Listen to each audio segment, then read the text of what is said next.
अपने last lecture में हम कर रहे थे एक्सेलेरेशन, ठीक है। हमने एक्सेलेरेशन पढ़ा था, इंस्टेंटेनियस एक्सेलेरेशन। एक्सेलेरेशन एक्चुअली क्या था हमारे पास? एक्सेलेरेशन था change in velocity upon change in time. ये बेसिक डेफिनेशन थी एक्सेलेरेशन की, कि कितने टाइम में कितनी वेलोसिटी का चेंज आता है, उन दोनों का क्या कर दीजिए ratio, that is acceleration means change in velocity per unit time. Clear? फिर उसके बाद हमने इंस्टेंटेनियस एक्सेलेरेशन या एवरेज एक्सेलेरेशन था, वो del v by del t से लिखा था, means total change by total time. Total change by total time का मतलब हम यहाँ ये भी कह सकते हैं कि change over the large interval, change over the large time interval, right. फिर हमारे पास क्या था? Instantaneous acceleration that is dv by dt, this is the change over the small interval. ये क्या था? Change over the small interval, right. तो उसके बाद हमारे पास इसमें हमने यूनिफॉर्म एक्सेलेरेशन और नॉन यूनिफॉर्म एक्सेलेरेशन भी पढ़ा था। यूनिफॉर्म एक्सेलेरेशन क्या था? अगर एक्सेलेरेशन कांस्टेंट रहता है, मीन्स अगर वेलोसिटी चेंज तो हो रही है, बट देखिए डेरिवेटिव के हिसाब से भी देखें ना इसको, कि अगर मैं कहूँ कि a 0 है तो इसका मतलब है कि dv by if a 0 dv by dt is equal to 0, किसी का डेरिवेटिव 0 आ रहा है, इसका मतलब वो क्या है? देखिए वेलोसिटी का डेरिवेटिव 0 आ रहा है, इसका मतलब वेलोसिटी क्या है? कांस्टेंट है। और एक्सेलेरेशन यूनिफॉर्म का मतलब क्या होता है कि एक्सेलेरेशन यूनिफॉर्म एक्सेलेरेशन मतलब एक्सेलेरेशन कांस्टेंट, तो वेलोसिटी वहाँ चेंज हो रही है डेफिनेटली। देखिए एक्सेलेरेशन 0 है, वेलोसिटी चेंज नहीं हो रही। अगर एक्सेलेरेशन है तो वेलोसिटी डेफिनेटली चेंज हो रही है, बट अगर उसके चेंज होने का जो पैटर्न है वो एक जैसा है, मतलब पर सेकेंड मान लो वो इक्वल अमाउंट से वेलोसिटी चेंज हो रही है, इंक्रीज या डिक्रीज, राइट। तो ऐसे केस में हम क्या कहेंगे? यूनिफॉर्म एक्सेलेरेशन है। और जो देखिए ये जो मोशन है ना जिसमें v कांस्टेंट, इसको पता क्या कहते हैं? यूनिफॉर्म मोशन, ठीक है। एक एक टर्म आपको क्लियर हो जानी चाहिए। और जहां पे हम कहते हैं कि a इज कांस्टेंट, इसका मतलब होता है कि मोशन जो है उसमें एक्सेलेरेशन है, राइट। यहां पे एक्सेलेरेशन नहीं था, यहां एक्सेलेरेशन है, बट एक्सेलेरेशन कैसे? अगर एक्सेलरेशन है तो मोशन कैसी होती है? एक्सीलरेटेड मोशन होती है।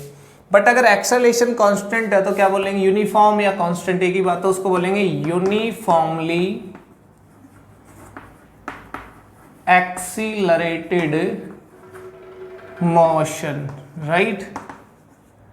समझ में आई बात? अगर एक्सेलरेशन है तो वो मोशन क्या है? पहली बात तो एक्सेलरेशन नहीं है मीन्स वो यूनिफॉर्म मोशन है, राइट। अगर एक्सेलरेशन है तो वो एक्सीलरेटेड मोशन है, और अगर एक्सेलरेशन यूनिफॉर्म है मींस कांस्टेंट है तो वो यूनिफॉर्मली एक्सीलरेटेड मोशन है, राइट। और अगर एक्सेलरेशन कांस्टेंट या फिर यूं कहते हो एक्सेलरेशन क्या नहीं है? एक्सेलरेशन वेरिएबल है, मींस नॉन यूनिफॉर्म एक्सेलरेशन है। एक्सेलरेशन तो है बट किसी सेकंड में वेलोसिटी कुछ बढ़ जाती है, किसी सेकंड में कुछ बढ़ जाती है, मीन्स एक सेम पैटर्न से इंक्रीज या डिक्रीज नहीं हो रही है। तो इसका मतलब उसमें एक्सेलरेशन कैसा है? अलग अलग इंटरवल में अलग अलग एक्सेलरेशन है, तो नॉन यूनिफॉर्म या वेरिएबल। तो इस तरह की मोशन को क्या कहेंगे हम? जिस मोशन में ये कंडीशन है उस मोशन का नाम होगा नॉन यूनिफॉर्मली एक्सीलरेटेड मोशन। अब ध्यान से इन चीजों को समझ लेना कि अगर क्वेश्चन में आगे बोला जाएगा कि एक्सीलरेटेड मोशन, तो समझ जाना कि एक्सेलरेशन है और कांस्टेंट है। अगर बोला जाएगा कि नॉन यूनिफॉर्मली एक्सीलरेटेड मोशन, तो इसका मतलब है कि उसमें एक्सेलरेशन है बट एक्सेलरेशन कांस्टेंट नहीं है। यूनिफॉर्मली एक्सीलरेटेड बोला जाएगा तो वो कांस्टेंट है, राइट। ओके, अब इसमें एक चीज और आती है कि क्या वेलोसिटी इंक्रीज ही होती है ओनली? नहीं, वेलोसिटी तो डिक्रीज भी हो सकती है, ओके। तो एक्सेलरेशन को दो कैटेगरीज में हम देख सकते हैं। देखिए,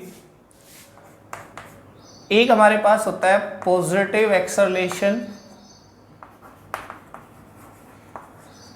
या सिंपली हम उसको एक्सेलेरेशन भी बोल देते हैं।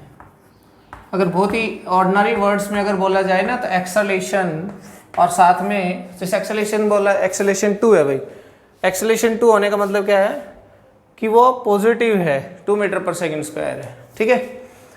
तो इस केस में क्या कहेंगे, सिंपल मैं ये बोलूँगा कि when velocity changes, velocity increases then acceleration is positive, acceleration is positive। आप भी समझ गए होंगे कैसे, देखिए a is equal to v2 minus v1 by t2 minus t1 होता है ना, always t2 is greater than t1, कभी भी टाइम डिक्रीज नहीं हो सकता, टाइम तो बढ़ेगा ही बढ़ेगा, ये हमेशा सिचुएशन ऐसी ही रहेगी। आप ये नहीं कह सकते कि टाइम अभी 10 बजे फिर 9 बज गए, नहीं, 10 के बाद 11 ही बजेंगे ना, ठीक है। बट इस केस में देखिए कि if v2 is greater than v1, इसका मतलब है कि फाइनल वेलोसिटी ज़्यादा है, मतलब और इनिशियल कम है, मीन वेलोसिटी क्या हुई है, इंक्रीज, वेलोसिटी इंक्रीजेज। अगर वेलोसिटी इंक्रीज हुई है तो देखिए v2 ज़्यादा है, v2 माइनस v1, तो ये क्या आएगा, v2 माइनस v1 क्या आएगा, पॉजिटिव, और t2 माइनस t1 भी क्या आएगा, पॉजिटिव। तो हमारे पास ओवरऑल एक्सेलेरेशन क्या आ जाएगा, पॉजिटिव आ जाएगा, क्योंकि ये भी पॉजिटिव आ गया और ये भी पॉजिटिव आ गया, ठीक है। तो चेंज इन टाइम तो हमेशा पॉजिटिव ही रहेगा, बट चेंज इन वेलोसिटी जरूरी नहीं कि पॉजिटिव हो, नेगेटिव भी हो सकती है, बट फिलहाल यहाँ पे चेंज क्या है, पॉजिटिव मीन्स वेलोसिटी इंक्रीज हो रही है, राइट। दूसरे केस में हमारे पास क्या हो सकता है कि एक्सेलेरेशन नेगेटिव हो जाए, ठीक है, नेगेटिव एक्सेलेरेशन, राइट। या फिर इसका दूसरा नाम क्या हो सकता है भाई, उसको बोल सकते हैं रिटार्डेशन या डिक्लेरेशन, ठीक है। इसमें हम इसको सिंपली बोल सकते हैं रिटार्डेशन। अगर आपसे बोला जाए रिटार्डेशन या डिक्लेरेशन, ऐसे भी इसको बोलते हैं, अगर आपसे बोला जाए कि रिटार्डेशन 2 है ना, अगर ये बोला जाए रिटार्डेशन 2 है, इसका मतलब a जो है वो -2 है, समझ में आई बात। अगर आपसे कहा जाए कि रिटार्डेशन क्या है, 2 है, तो इसका मतलब है कि एक्सेलेरेशन है, बट वो क्या है, नेगेटिव है, -2 है, राइट। इस सिचुएशन में देखिए यहां तक तो यही रहेगा। अब इस देखो वेलोसिटी इंक्रीजेस की जगह क्या रहेगा भाई, चेंज इन वेलोसिटी नेगेटिव कब आ सकता है, जब फाइनल वाला कम हो जाए और इनिशियल ज़्यादा हो। और चेंज मैंने आपको बता रखा है, चेंज हमेशा फाइनल माइनस इनिशियल से ही निकलता है, ठीक है। तो फाइनल माइनस इनिशियल से, ये इसमें क्या, वेलोसिटी डिक्रीजेज, राइट। अब इस सिचुएशन में देखिए v2 is less than v1 होगा, मीन्स वेलोसिटी डिक्रीजेज है। v2 फाइनल वेलोसिटी कम है, किससे, इनिशियल से, क्योंकि वेलोसिटी कम हो रही है, ठीक है। जैसे एक तो हम गाड़ी स्टार्ट करें, गाड़ी बाइक जो भी है उसको स्टार्ट करके स्पीड बढ़ाएं, दैट इज वेलोसिटी इंक्रीजेस। एक हम अब स्पीड रेस्ट में आना चाहें तो अपनी स्पीड क्या करेंगे, हम कम करेंगे, दैट इज वेलोसिटी डिक्रीजिंग। तो ये केस क्या है, वेलोसिटी डिक्रीजिंग का, राइट। इस केस में v2 minus v1 definitely negative आएगा, क्योंकि v2 तो क्या है, इसमें कम है ना। तो ऐसे में हमारे पास एक्सेलेरेशन क्या आ जाएगा, देखो ऊपर नेगेटिव नीचे पॉजिटिव, तो ओवरऑल हमारे पास a क्या आएगा, नेगेटिव आएगा।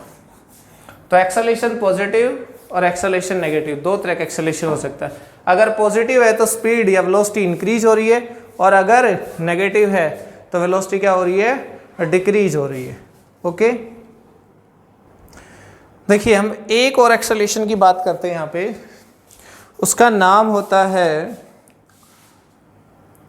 Acceleration due to gravity.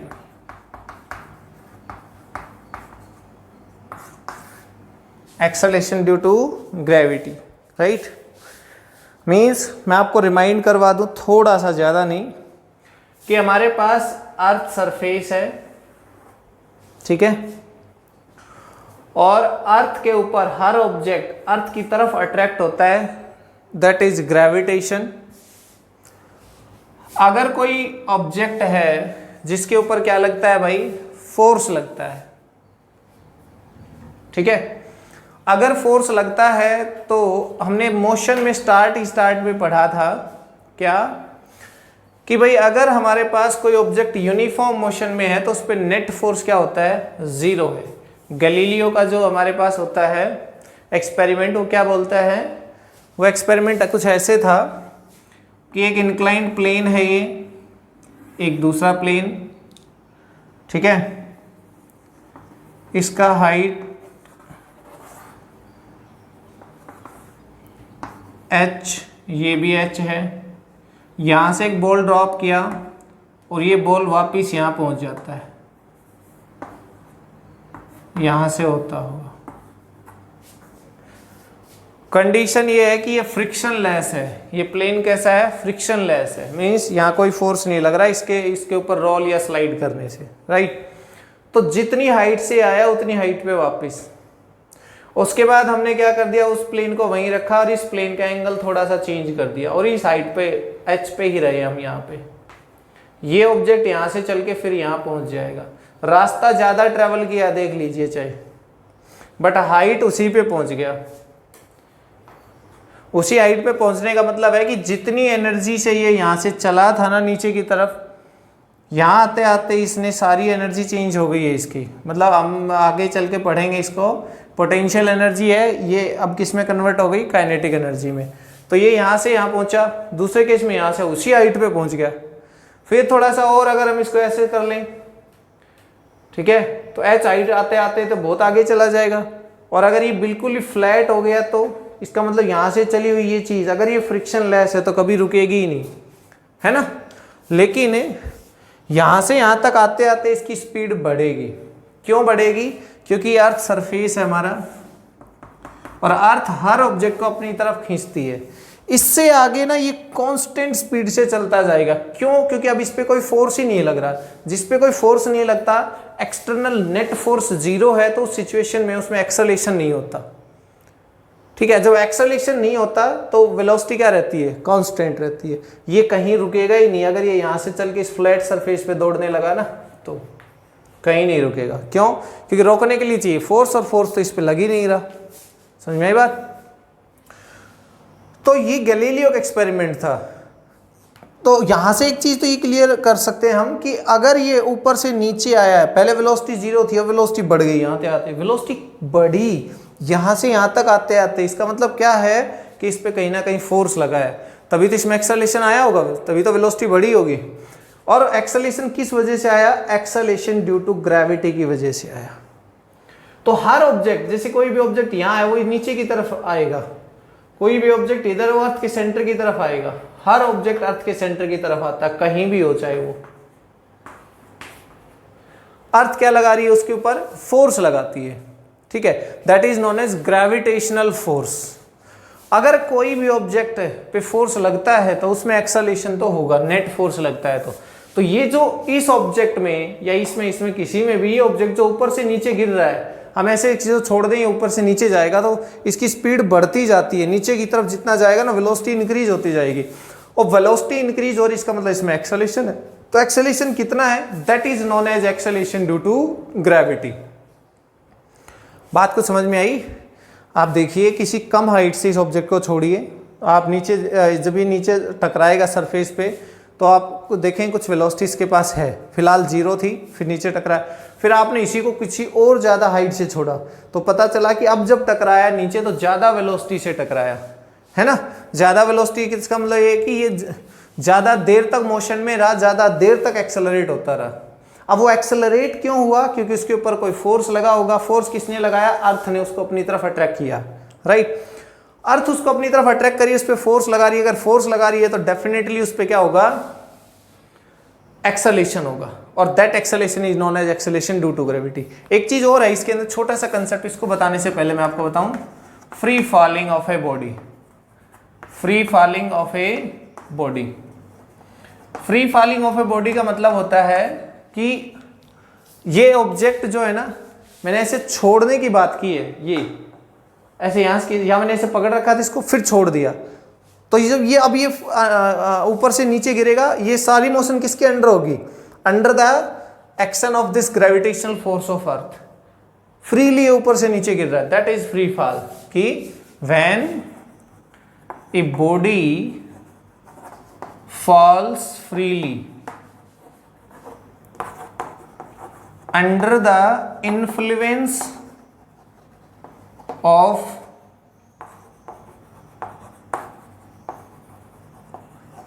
gravitational force of earth,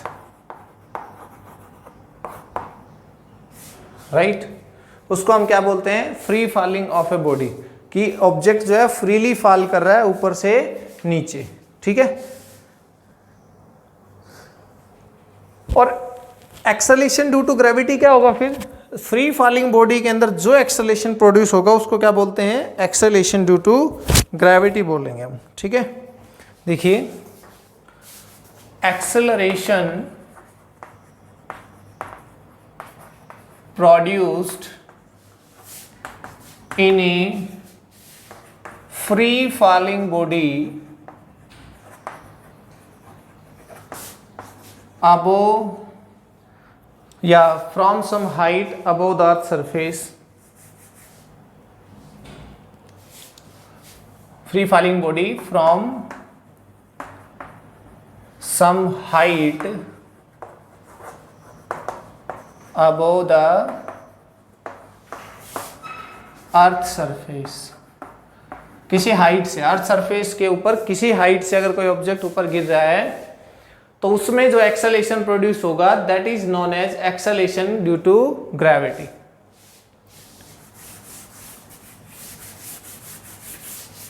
acceleration produced in a free falling body from some height above the earth surface is known as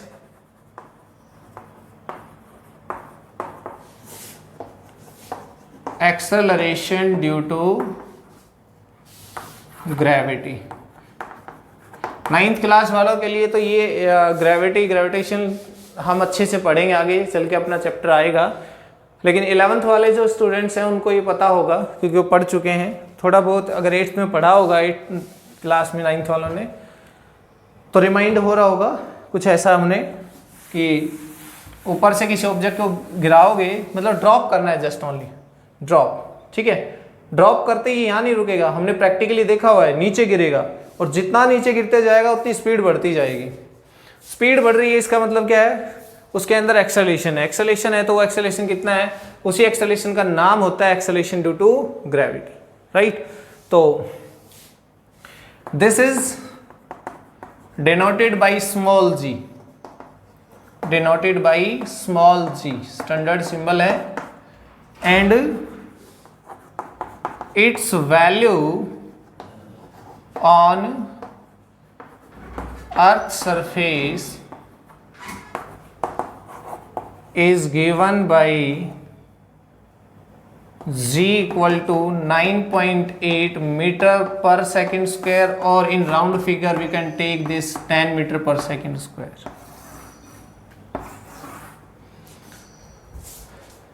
Acceleration due to gravity सीधा सा फंडा है, सीधा सा concept है कि अगर कोई ऊपर से नीचे गिर रहा है फ्रीली इन वैक्यूम, तो उस केस में उसमें उसकी जो वेलोसिटी है नीचे की तरफ आते टाइम इंक्रीज होती है, और अगर वेलोसिटी इंक्रीज होती है तो उसमें एक्सेलरेशन होगा, and that acceleration is known as acceleration due to gravity and its value is this. अगर क्वेश्चन के अंदर ये बोला जाए कि g की वैल्यू 10 लीजिए या g की वैल्यू 9.8 लीजिए, तो जो कहा है वही यूज करेंगे। अगर नहीं दिया गया तो फिर हम 9.8 यूज करेंगे। बट हम जो भी अब क्वेश्चन करेंगे आगे, देखिए मैं आपको ये सिर्फ टॉपिक कंप्लीट करवा रहा हूँ, क्योंकि जैसे असाइनमेंट होंगे या क्वेश्चन होंगे उसमें सारे कंसेप्ट मिक्स होके आते हैं, तो क्यों ना पहले इन कंसेप्ट्स को पढ़ा जाए सभी को।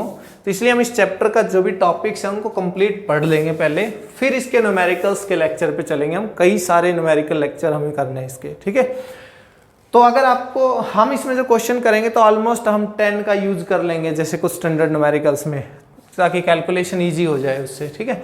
अदरवाइज कोई क्वेश्चन अगर हमें मिलेगा उसमें जैसा बोला जाएगा, अगर 10 बोला तो 10 9.8 लेंगे, सॉरी 10 बोला तो 10 लेंगे, 9.8 बोला तो 9.8 लेंगे, लेकिन अगर कुछ भी नहीं बोला तो फिर हम 9.8 यूज करेंगे, ये वैल्यू इसकी।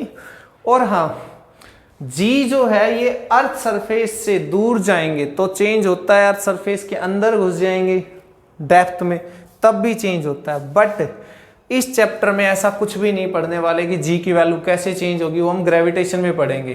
तो ये मान के चलते हैं हम कि 100 200 300 300 400 मीटर तक, 500 मीटर तक, ठीक है, या यूं लगा लो 2 3 4 किलोमीटर तक, ठीक है, अर्थ सरफेस से 3-4 किलोमीटर ऊपर तक ये जी का वैल्यू क्या लेके चलेंगे, हम कांस्टेंट लेके चलेंगे। तो इस चैप्टर में हमें कोई लॉजिक नहीं है इसमें कि जी की वैल्यू कैसे चेंज होगी नहीं होगी, जी हमेशा यही लेंगे हम। हमारी मोशन इसमें ऑब्जेक्ट कितना ऊपर जाए, इससे ज़्यादा ऊपर जा नहीं गए, इतना ऊपर नहीं जाएगा जिसमें जी में ज़्यादा चेंज आए, इसलिए ऑलमोस्ट हम क्या लेके चलेंगे, इसको कॉन्स्टेंट ही लेके चलेंगे, राइट। तो this is the acceleration due to gravity. अब बात जो सबसे इंपॉर्टेंट बात आती है इसकी कि एक्सेलरेशन ड्यू टू ग्रेविटी की डायरेक्शन किधर है। एक्चुअली ये जो मोशन है ना, इसका नाम हम पता क्या देंगे, मोशन अंडर ग्रेविटी। ध्यान से लिखना इस चीज को, आप यहां इस हेडिंग को यहां लिख सकते हैं ऊपर, मोशन अंडर ग्रेविटी हम पढ़ रहे हैं, ठीक है। इसमें जो एक्सेलरेशन ड्यू टू ग्रेविटी है, एक्सेलरेशन तो वेक्टर क्वांटिटी होती है, तो इसकी डायरेक्शन किधर है। तो सोचिए कि इसके ऊपर जो फोर्स है वो किधर लग रहा होगा, नीचे की तरफ, तो फिर एक्सेलरेशन भी किधर होगा, नीचे की तरफ, राइट। तो एक्सेलरेशन इज ऑलवेज, देखिए ऑब्जेक्ट चाहे ऊपर जाए चाहे नीचे आए, एक्सेलरेशन हमेशा नीचे रहेगा। तो अगर वेलोसिटी की ही डायरेक्शन में एक्सेलरेशन है तो फिर वो एक्सेलरेशन क्या करता है, पॉजिटिव होता है, या यूं कह सकते हैं वो स्पीड को बढ़ाता है, वेलोसिटी को बढ़ाता है, इंक्रीज करता है। क्या कहा मैंने, अगर वेलोसिटी की डायरेक्शन में ही एक्सेलरेशन है तो वो वेलोसिटी को इंक्रीज करता है। जैसे अगर ऊपर से नीचे गिर रहा है ये, तो वेलोसिटी की डायरेक्शन क्या हुई, नीचे की तरफ, और एक्सेलरेशन ड्यू टू ग्रेविटी भी क्या है हमारा, नीचे की तरफ, ठीक है। तो इसका मतलब ये वेलोसिटी को इंक्रीज करेगा। और हमें पता भी है, प्रैक्टिकली भी हम जानते हैं ये चीज कि कोई ऊपर से नीचे ऑब्जेक्ट गिरेगा तो उसकी वेलोसिटी क्या होती है, इंक्रीज होती है। लेकिन अगर जो पॉजिटिव नेगेटिव पढ़ा था ना हमने, उसमें भी हम ये लिख सकते हैं कि पॉजिटिव में क्या होता है कि वेलोसिटी की डायरेक्शन में ही क्या होता है, एक्सेलरेशन होता है। नेगेटिव में क्या होता है, वेलोसिटी की डायरेक्शन के अपोजिट होता है एक्सेलरेशन। अगर मैं किसी ऑब्जेक्ट को ऊपर फेंक दूं, थ्रो कर दूं ऊपर की तरफ, वर्टिकली अपवर्ड, बिल्कुल, तो इस सिचुएशन में देखिए क्या होगा, वर्टिकली अपवर्ड, वर्टिकली अपवर्ड हमने किया तो वेलोसिटी की डायरेक्शन हुई ऊपर की तरफ, है ना। लेकिन एक्सेलरेशन तो एक्सेलरेशन ड्यू टू ग्रेविटी तो ऑलवेज डाउनवर्ड। इसका मतलब है कि इस केस में वेलोसिटी ऊपर की तरफ, एक्सेलरेशन नीचे की तरफ, तो डेफिनेटली वेलोसिटी क्या होगी, डिक्रीज होगी, है ना। और डिक्रीज ही होती है, अगर हम किसी को ऊपर फेंकते हैं तो एक हाइट तक जाता है, वहां जाके एक बार रुकता है, फिर वापस चल पड़ता है। क्यों रुका, क्यों वेलोसिटी कम हो गई, क्योंकि एक्सेलरेशन ड्यू टू ग्रेविटी नीचे लग रहा था, वेलोसिटी ऊपर की तरफ थी, इसलिए एक्सेलरेशन क्या आ गया, नेगेटिव, वेलोसिटी क्या होगी, डिक्रीज। तो इसमें हम लिखेंगे कि direction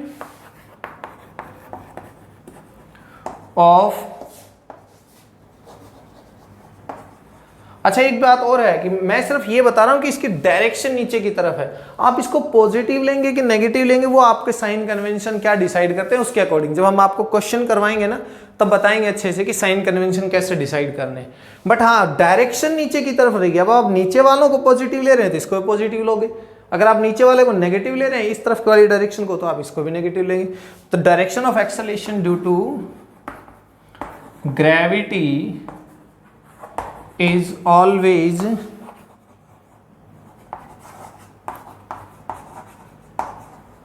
vertically downward, always vertically downward। जो एक्सेलरेशन ड्यू टू ग्रेविटी होगा वो हमेशा वर्टिकली डाउनवर्ड मिलेगा, ठीक है। तो ये हमारे पास है एक्सेलरेशन ड्यू टू ग्रेविटी, ठीक है। एक्सेलरेशन पॉजिटिव हो नेगेटिव हो वो आपको समझ आ गया होगा। अगर वेलोसिटी इस डायरेक्शन में है, ठीक है, और एक्सेलेरेशन इस डायरेक्शन में है, तो डेफिनेटली वेलोसिटी क्या हो रही है, डिक्रीज हो रही है।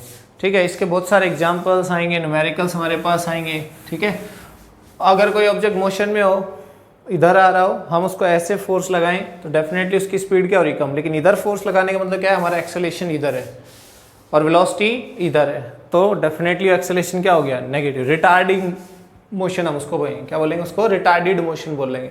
उसमें रिटार्डेशन है, क्लियर। जिसमें वेलोसिटी डिक्रीज हो रही हो रिटार्डिंग मोशन, और जिसमें वेलोसिटी इंक्रीज हो रही है वो एक्सीलरेटिंग मोशन, राइट। तो मोशन इन वन डायमेंशन में हमने यूनिफॉर्म मोशन से स्टार्ट किया, अब हम नॉन यूनिफॉर्म मोशन में आ गए थे, और नॉन यूनिफॉर्म मोशन में भी हम कौन सी मोशन पढ़ रहे थे, एक्सीलरेटेड में यूनिफॉर्मली एक्सीलरेटेड। ठीक है, तो यूनिफॉर्म मोशन, फिर उसके बाद एक्सीलरेटेड मोशन। एक्सीलरेटेड में कौन सी, यूनिफॉर्मली एक्सीलरेटेड, उसमें हमने एक्सीलरेशन के बारे में पढ़ा, एक्सीलरेशन ड्यू टू ग्रेविटी भी हमने देखा। ठीक है, चलिए अब देखिए, हमने पिछले उसमें जब यूनिफॉर्म मोशन होती है तो हमने स्पीड डिस्टेंस के फार्मूले पढ़े थे। ठीक है, स्पीड क्या होती है, डिस्टेंस अपॉन टाइम। अगर हमें ये पता करना हो कि अगर कोई v स्पीड से चल रहा है और t टाइम में कितना चलेगा, कितना डिस्टेंस चलेगा, तो v इंटू टी कर देते थे। लेकिन अब क्या है कि हमें एक्सेलरेटेड मोशन है हमारे पास, उसमें हमें एक्सेलेरेशन दिया जाएगा कि वो इतनी वेलोसिटी से चला, इतने टाइम तक चला, उसमें ये एक्सेलरेशन है, बताओ कितना डिस्टेंस कवर कर लिया, उसकी फाइनल वेलोसिटी क्या होगी, क्योंकि वेलोसिटी तो चेंज हो रही है ना, तो इतने टाइम के बाद वेलोसिटी क्या होगी अगर एक्सेलरेशन इतना है। तो इसका मतलब यूनिफॉर्मली एक्सीलरेटेड मोशन के लिए हमें कुछ फार्मूलेज बनाने पड़ेंगे जो हमें ये जो भी डाटा, जो भी इंफॉर्मेशन हम चाहते हैं वो हमें दे पाए। ठीक है, तो हमारे पास क्या है, 4 equations of motion for equations of motions, sorry motion, equation of motion for the uniformly accelerated motion, uniformly accelerated motion। इसके न्यूमेरिकल्स करेंगे हम, बहुत ज़्यादा न्यूमेरिकल्स करने वाले हैं, बट उससे पहले हम ये सारे कंसेप्ट कंप्लीट कर लें, ताकि फिर जब कोई क्वेश्चन उठाएंगे तो उसमें कहीं मिक्सअप ना हो कि हम ये कंसेप्ट पढ़ रहे हैं, उस क्वेश्चन दूसरे कंसेप्ट भी उसमें आ रखा है। ठीक है, तो देखिए फर्स्ट इक्वेशन ऑफ मोशन,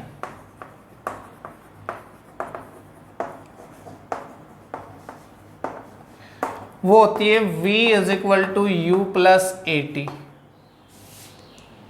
ठीक है,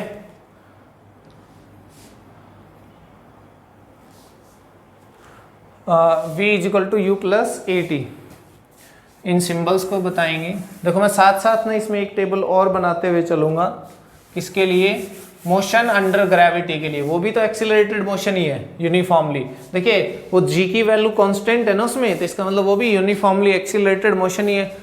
तो मैं यहाँ पे फर्स्ट इक्वेशन ऑफ मोशन, ये हमारे पास है v is equal to u plus a t. ठीक है, यहाँ पे v क्या होती है भाई, फाइनल वेलोसिटी, u क्या है, इनिशियल वेलोसिटी। जब हमारी मोशन स्टार्ट हुई तो किस वेलोसिटी से स्टार्ट हुई, 0 से हुई या ऑलरेडी कुछ वेलोसिटी थी, इनिशियल वेलोसिटी। a इसमें क्या है, एक्सेलरेशन है, और t इसमें क्या है, टाइम, टाइम इंटरवल बोल सकते हैं इसको, टाइम इंटरवल है, राइट। अगर हमारे पास यही किसके लिए लिखनी पड़ जाए हमें, मोशन अंडर ग्रेविटी के लिए, देखिए motion under gravity.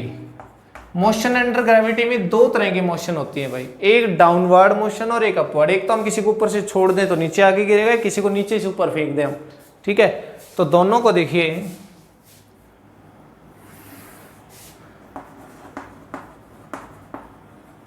Downward motion और एक होगी अपवर्ड मोशन। कोई भी क्वेश्चन सॉल्व करने से पहले हमें उसमें साइन कन्वेंशन डिसाइड करने पड़ेंगे भाई। साइन, ये जो हमारे पास है ना, एक्चुअली ये क्या है, ये वेक्टर फॉर्म है, ध्यान रखना इसकी। तो इसमें साइन कन्वेंशन फॉलो होंगे वेक्टर फॉर्म में, तो ठीक है। तो साइन कन्वेंशन आपको अगर मैं बता दूं, आप उसी के हिसाब से चल सकते हैं, या फिर अलग अलग क्वेश्चन में आप अलग अलग डिसाइड कर सकते हैं, ठीक है भाई। मैं इसकी बात नहीं कर रहा, ये तो हॉरिजॉन्टल मोशन के लिए है, सिंपली किस मोशन के लिए है ये हॉरिजॉन्टल मोशन के लिए है। लेकिन उस वाले के अंदर क्या होगा कि मैं अपवर्ड जो भी मोशन होगी उसको पॉजिटिव लूंगा, जो भी ऊपर की तरफ जाएगा उसको पॉजिटिव, और जो नीचे की तरफ होगा उसको नेगेटिव। ये मेरा फिक्स कर लेता हूँ कि ऊपर की तरफ जाने वाले सब पॉजिटिव, नीचे की तरफ वाले सब नेगेटिव। मीन जिनकी डायरेक्शन ऊपर हुई वो पॉजिटिव, जिनकी डायरेक्शन नीचे हुई वो नेगेटिव, राइट। इसका मतलब हमारे पास देखिए, अगर मैं इसमें डाउनवर्ड मोशन के लिए लिखूं तो v इज इक्वल टू, या फिर मैं इसमें एक काम करता हूं, देखिए बाद में हम डिसाइड कर लेंगे साइन कन्वेंशंस को। सिंपली मैं ये लिखता हूं इसमें v is equal to u plus g t. मैंने कोई साइन कन्वेंशन नहीं लगाया, साइन कन्वेंशन लगाएंगे जब क्वेश्चन सॉल्व करेंगे तब। हुआ क्या, v तो v रहेगा, u भी u रहेगा, लेकिन a की जगह क्या आ जाएगा, यहाँ पे g आ जाएगा, क्योंकि एक्सेलरेशन यहाँ पे a नहीं रहेगा, वो एक्सेलरेशन ड्यू टू ग्रेविटी के बराबर होगा, मोशन अंडर ग्रेविटी में, ठीक है। फिर हमारे पास ये सिंबल्स नोट डाउन कर लेना, ये स्टैंडर्ड है v u a t, ठीक है। फाइनल वेलोसिटी, इनिशियल वेलोसिटी, कहीं अलग भी हो सकते हैं कि इनिशियल वेलोसिटी को v नोट ले लें और फाइनल वेलोसिटी को v ले लें, तो ज़्यादा ऐसा मिलता नहीं है, पर किसी बुक में हो सकता हो ऐसा हो। Second equation of motion,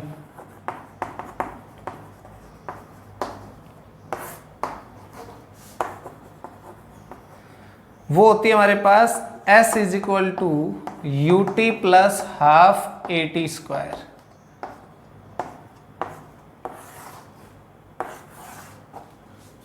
vector लगाया था, s क्या है, डिस्प्लेसमेंट है। क्या बोला मैंने, s is equal to u t plus half a t square. देखिए हम कौन सी इक्वेशन का कहाँ यूज करेंगे वो डिपेंड करेगा क्या डाटा अवेलेबल है हमारे पास। s निकालना है तो क्या है, v निकालना, a निकालना, वो हम सिलेक्ट करेंगे कौन सी इक्वेशन से हमारा सॉल्यूशन हो जाएगा। इसमें देखिए s की जगह तो h हो जाएगा और a की जगह वही g हो जाएगा, तो h is equal to u t plus half g t square. मैं फिर इसमें एक बार याद दिला दूं, मैं कोई साइन कन्वेंशन फिलहाल मैंने अप्लाई नहीं किए हैं। आप सोचेंगे कि g पॉजिटिव नेगेटिव क्या होगा, वो अकॉर्डिंग टू द क्वेश्चन, हम उस क्वेश्चन में क्या ले रहे हैं उस हिसाब से इसकी डायरेक्शंस आ जाएंगे, ठीक है। तो सेकंड इक्वेशन है u t plus half a t square, s is equal to, okay. Third हमारे पास होती है v square minus u square is equal to 2as। S यहाँ पे डिस्प्लेसमेंट है, ध्यान रखना।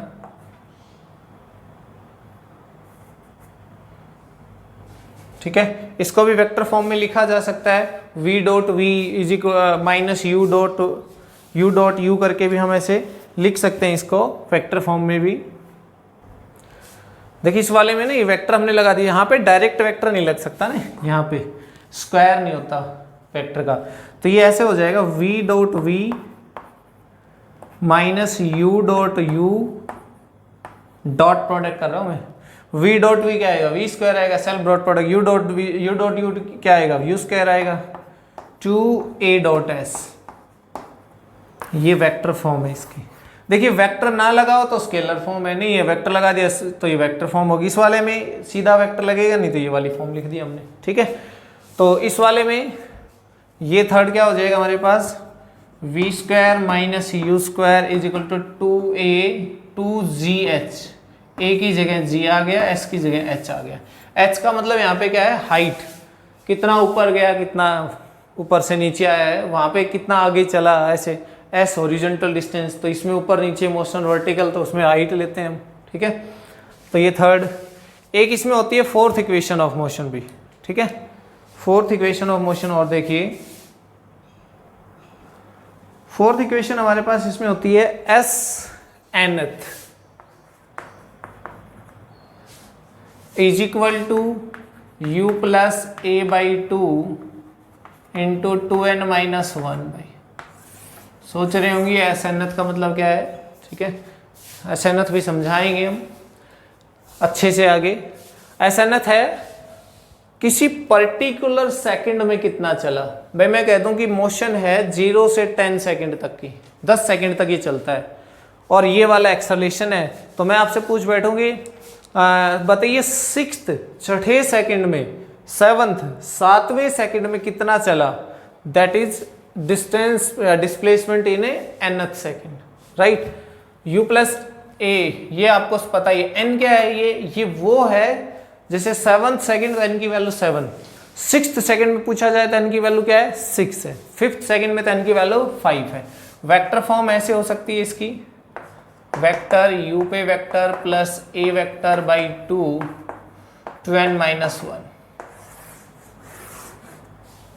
और मोशन अंडर ग्रेविटी में हो जाएगा h nth, कितनी हाइट उस पर्टिकुलर सेकंड में चला, u प्लस g बाई 2 हो जाएगा, a बाई 2 की जगह 2n माइनस 1, प्लस माइनस बाद में देखेंगे हम कौन प्लस आएगा कौन है माइनस आएगा, ठीक है। तो ये हमारे पास क्या है, 4 इक्वेशन ऑफ मोशन है, जिनकी मदद से हम क्वेश्चन सॉल्व करेंगे कि एक्सेलरेशन क्या है, टाइम क्या है, इनिशियल वेलोसिटी क्या थी, डिस्प्लेसमेंट कितना है। जो डाटा गिवन होगा उसके हिसाब से हम देखेंगे कौन सी इक्वेशन हमारे काम आ सकती है, उसी हिसाब से हम उसको यूज कर लेंगे, ठीक है। अब हमें क्या करना है, इन इक्वेशंस को डिराइव करना है। वो कैसे करते हैं देखिए, वो हम करेंगे इंटीग्रेशन मेथड से, ठीक है। उसको क्या कहेंगे हम लिखेंगे इक्वेशंस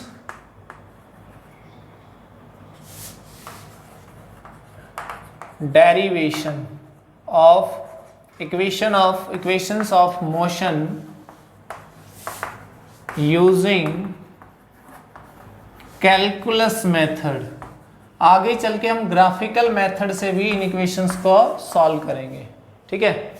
तो हमारे जो 9th क्लास के स्टूडेंट्स हैं उनके लिए तो ज़रूरी भी नहीं है कि ये डेरिवेशंस वो करें, क्योंकि उनको इंटीग्रेशन उन्होंने नहीं किया होगा। तो वो इक्वेशन ऑफ मोशंस को ग्राफिकल मेथड से जब सॉल्व करवाएंगे तब वहाँ कर सकते हैं, उसको ईजिली समझ में आ जाएगा। तो 11th क्लास वालों के लिए करना ज़रूरी है, ठीक है। तो फर्स्ट इक्वेशन ऑफ मोशन भाई, फर्स्ट इक्वेशन ऑफ मोशन, ये लिखने के कोई ज़रूरी नहीं है वर्ड्स में, मैं इनको आपको लिख के बताऊं कि this is the relation between final velocity, initial velocity, acceleration and time. First equation of motion यही होती है ना, v is equal to u plus a t. ये आपको दिख रहा है किस किस के बीच में रिलेशन है ये, ठीक है। देखो, from the definition of acceleration, definition of acceleration, acceleration की डेफिनेशन क्या कहती है, a is equal to d v by d t. बोलिए, है ना। तो d v is equal to हो जाएगा ए डी टी। मैं वेलोसिटी को चेंज करवा रहा हूं u से v, है ना। तो डी वी इसको इंटीग्रेट कर दूं मैं u से v तक।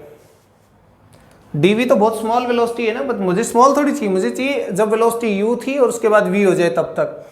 टाइम कितना, एक्सेलरेशन तो कांस्टेंट है, तो कांस्टेंट का इंटीग्रेशन कुछ होता नहीं। एक्सेलरेशन हमारे पास सॉरी टाइम क्या, टाइम मैं t तक चाहता हूँ, 0 से t। टाइम क्या चाहता हूँ, 0 से t टाइम चाहता हूँ मैं, ठीक है। तो देखिए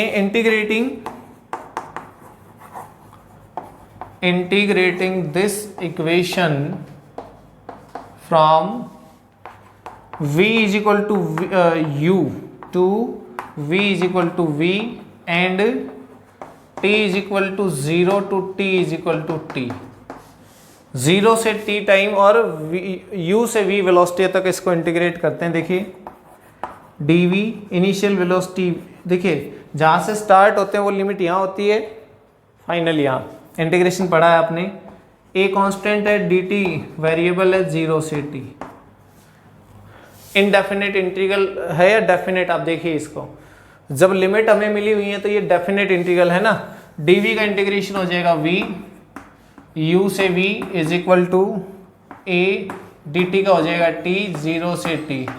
अपर limit minus lower limit, v की जगह एक बार अपर लिमिट रख दो, माइनस v की जगह बार lower limit, means v minus u is equal to a, ऐसे ही t minus 0।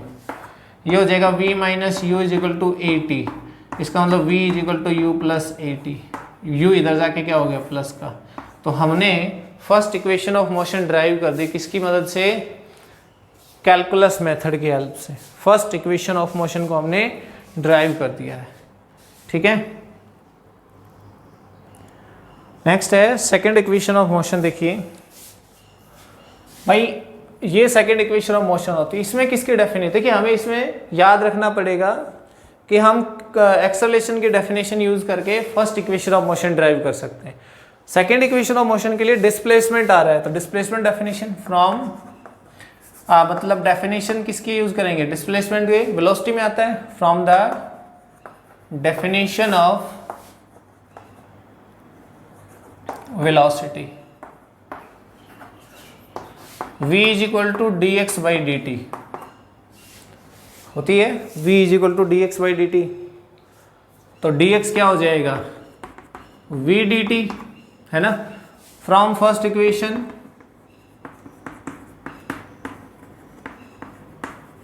v is equal to क्या है u प्लस ए टी, है ना। यहां पुट कर दो, dx इज इक्वल टू हो जाएगा u plus a T into D T, ठीक है। तो dx इज इक्वल टू हो जाएगा u D T plus a t d t, right. अब इसको इंटीग्रेट करेंगे भाई, x कहां से कहां होगा, 0 से s तक। भाई मान लो स्टार्टिंग हम कहां से चल रहे हैं, ओरिजिन से, जीरो डिस्प्लेसमेंट से कहां तक जाएंगे, s तक। टाइम वही 0 से t, ठीक है। तो दो इंटीग्रेशन, एक टाइम और एक x। तो इंटीग्रेटिंग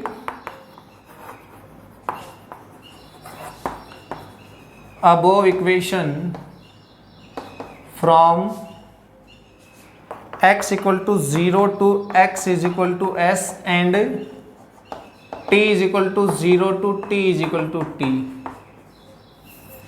तो इंटीग्रेट कर दीजिए, dx 0 से s, इंटीग्रेशन u कांस्टेंट है, dt 0 से t प्लस इंटीग्रेशन 0 से t a t dt।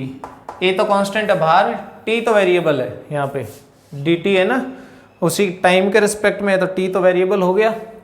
Okay, integrate करते हैं तो क्या आएगा, देखो dx का होता है x 0 से s is equal to, dt का होता है tu बाहर है, dt का क्या हो जाएगा t और 0 से t प्लस a, t का होता है t स्क्वायर बाई 2 0 से t। तो ये आ जाएगा s minus 0, upper limit minus lower limit is equal to u t, t minus 0 u t बचा, plus half a t square, s is equal to आ गया यू टी प्लस हाफ। आप limit put करके देख लीजिए, ये आएगा उसमें, क्योंकि लोअर लिमिट 0 है ना, तो सेकेंड टर्म 0 हो जाएगी, half a t square. Second equation of motion आ गई क्या, s is equal to u t plus half a t square, ठीक है। उसके बाद हमारे पास नेक्स्ट है थर्ड इक्वेशन ऑफ मोशन, ठीक है। थर्ड इक्वेशन ऑफ मोशन में क्या करेंगे भाई, डेफिनेशन यूज करेंगे from definition of acceleration, definition of acceleration a is equal to d v by d t, right. a is equal to d v by d t और multiply कर दें dx और divide भी कर दें dx से, ठीक है।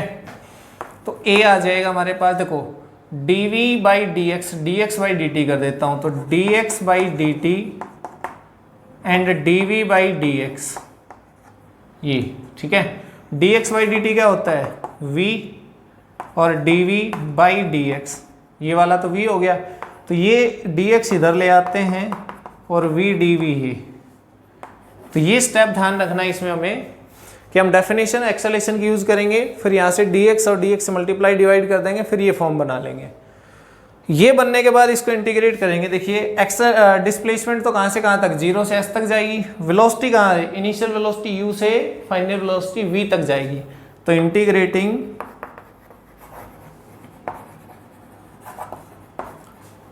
अबव इक्वेशन फ्रॉम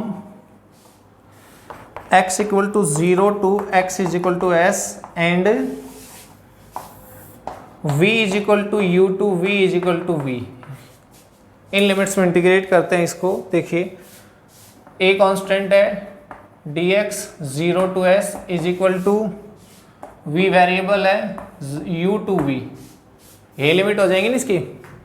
तो a dx का आता है x 0 टू s, v का इंटीग्रेशन क्या आएगा v square by 2 limit u to v a into s minus 0 half v square minus u square. Limit put कर देंगे, upper limit minus lower limit. Half तो बाहर आ गया, एक बार इसकी जगह v, एक बार इसकी जगह u माइनस लगा के, तो ये आ गया। देखिए 2 इधर आ जाएगा, 2as is equal to v square minus u square. यही तो है हमारी third equation of motion. Actually इसमें हमने ये वाली चीज़ इस तरह, ये जो dx से मल्टीप्लाई dx से डिवाइड इसलिए किया कि टाइम को भगा सके यहाँ से, क्योंकि इस इक्वेशन में हमें टाइम को नहीं रखना है ना।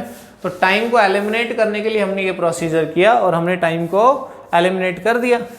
फिर इसको इंटीग्रेट कर देंगे विद अप्रोप्रिएट लिमिट्स, हमारे पास थर्ड इक्वेशन ऑफ मोशन आ जाएगी। ओके, नेक्स्ट देखिए फोर्थ इक्वेशन ऑफ मोशन। जो फोर्थ इक्वेशन ऑफ मोशन है उसको थोड़ा सा ध्यान से सुनिएगा और समझिए। देखो अगर मैं इसमें बात करूं nth क्या है, मान लो टोटल n सेकंड की मोशन है, क्या है n सेकंड की मोशन है, तो उसमें जो उसकी nth सेकंड कौन सी होगी। जैसे मैं कहूं टोटल 8 सेकंड की मोशन है, तो मेरी 8th सेकंड कौन सी होगी, जो लास्ट सेकंड है 8th, उसको हम 8th सेकंड कहेंगे। ऐसे ही जो n सेकंड की मोशन है तो nth सेकंड कौन है, जो लास्ट सेकंड होगी वो, राइट।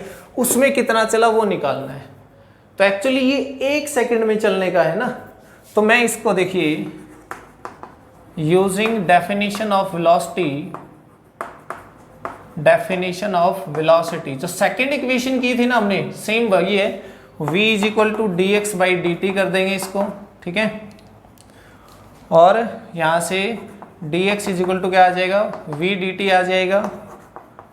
v क्या था याद करिए, u प्लस ए टी था, साथ में dt। सेकेंड इक्वेशन यही कर रहे थे ना, फर्स्ट इक्वेशन से v की वैल्यू उठा लाए। फिर हमने किया dx is equal to u dt plus a t d t. यहाँ तक तो हम वही आए हैं सेकेंड इक्वेशन की तरह। आगे इसमें लिमिट्स में चेंज करना। देखिए अगर मैं ये कहूँ कि इसकी मोशन यहाँ से यहाँ तक है 0 से n सेकेंड, तो 1 सेकेंड पहले इसमें मान लो 1 सेकेंड लगता है, तो यहाँ n-1 सेकेंड टाइम है। भाई यहाँ लास्ट में n सेकेंड खत्म हुआ तो यहाँ पहुँच गया। मैंने कहा उससे 1 सेकेंड पीछे खिसके, 1 सेकेंड पीछे खिसके तो हम कहाँ खड़े हैं, n-1 सेकेंड पे खड़े। अगर मैं ये निकाल लूँ कि n-1 सेकेंड से n सेकेंड तक जाने में कितना डिस्टेंस चला, डिस्प्लेसमेंट चला, वो क्या हो जाएगी, डिस्प्लेसमेंट इन nth सेकेंड। मेरी बात समझ में आई आपको। मैंने कहा कि ये n सेकेंड पूरा होता है यहाँ पहुँच जाए, पूरा होते मैं 1 सेकेंड पीछे चला, तो 1 सेकेंड पीछे का मतलब है कि n में से 1 सेकेंड कम कर दो, n-1 सेकेंड। तो अगर मैं कहूँ कि ये डिस्टेंस कितनी देर में चला, 1 सेकेंड में चला ना, nth सेकेंड है वो। 1 सेकेंड कौन सा है, ये वाला सेकेंड है nth। तो मैं अगर इसको n-1 से n तक चलने का डिस्प्लेसमेंट निकाल लूँ तो क्या हो जाएगा, वो displacement travelled in nth second, right. तो इसमें लिमिट देखिए क्या लगाएंगे हम, और डिस्प्लेसमेंट कहाँ से कहाँ हो जाएगा इसमें। ये वाला तो है Sn-1 और ये है Sn में। भाई ये n-1 में जो चला उसका नाम मैंने s-1 रख दिया, Sn-1, और जो n सेकेंड में चला उसका नाम मैंने Sn रख दिया, राइट। तो इंटीग्रेटिंग अबोव इक्वेशन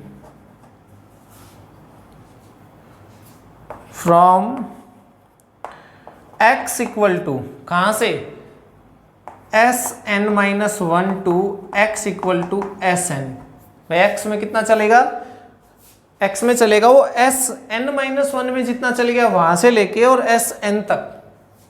ये डिस्टेंस जो ट्रैवल, डिस्प्लेसमेंट जो ट्रैवल करेगा वो कहाँ से कहाँ तक करेगा, Sn-1 से चलेगा और कहाँ तक जाएगा, मतलब n-1 टाइम से n टाइम तक, तो n-1 में इतना चला और n में इतना चला, तो मैं यहां से यहां तक पहुंच गया ना, Sn-1 से Sn तक इंटीग्रेट कर दिया, तो ये डिस्टेंस कौन सी हो जाएगी, जो भी आएगी वो 1 सेकंड में आएगी लास्ट वाले में।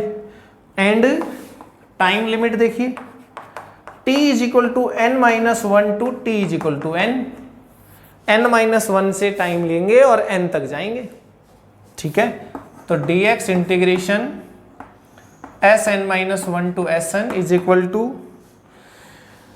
u dt integration n-1 to n, lower चले कहां से टाइम, n-1 से चले ना, plus at dt n-1 to n, ठीक है।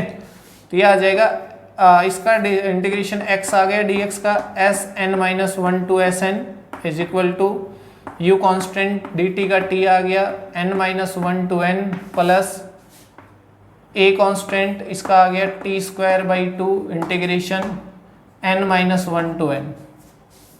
इंटीग्रेशन आपको अच्छे से आना चाहिए, जब मैंने इंटीग्रेशन पढ़ाया तो आपको बहुत अच्छे से ये चीज़ बताई थी कि इंटीग्रेशन के बिना आगे फिजिक्स में कुछ भी नहीं है, इंटीग्रेशन डिफरेंशिएशन के बिना।